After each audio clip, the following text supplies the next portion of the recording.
Ngayong araw na to, meron nga pala tayong pupuntahan dito sa may Bulacan. Hanggang sa nakarating na nga kami dito sa may Petron, sa may Marilao para magpagas. Dito na nga pala tayo nagpagas sa may Marilao dahil dito nga pinakamura dahil 67 per liter. Gasan lang natin siya ng 200. Katapos nga natin magpagasolina sa Petron, dumiretso na nga tayo. Nararamdaman na natin init. Hanggang sa narating na nga natin itong Bulacan na to, ito yung tinatawag nilang Philippine Arena. Kung makikita nyo dito, sobrang laki na itong arena na to. Pagkalagpas mo nga ng Philippine Arena, ito ang makikita mo dahil napakarami ng fast food dito sa may lugar ng Bulacan, dito sa may Philippine Arena. Hanggang sa nagpatuloy tayo sa ating biyahe, nandito na nga pala tayo sa may Bulacan, sa may Santa Maria. Habang binabaybay namin tong kalsada na to, nararamdaman na nga namin yung init. Habang bumabiyahe kami, nararamdaman ko na malapit na kami sa pupuntahan namin. Flex ko lang yung ginagamit kong helmet na KYT R2R. Makailang saglit lang, dumating na nga kami dito sa may arko ng Angat. Pagkalagpas mo nga sa Angat Arc, ito nga pala yung matatanaw mo. Magandang tanawin at napakalinis na tubig. Isa pa sa dinadayo dito sa may Angat, itong ilog na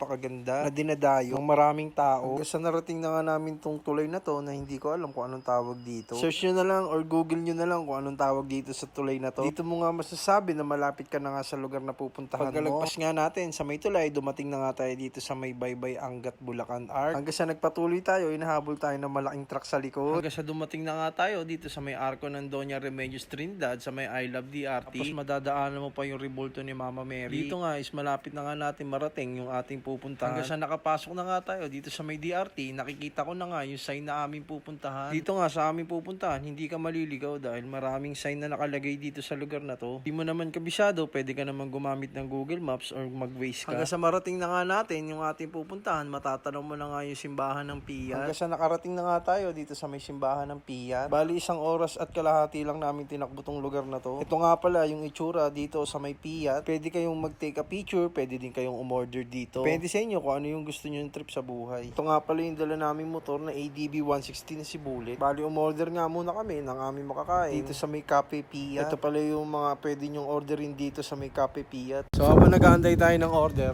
lilibutin muna natin itong simbahan ng Piyat.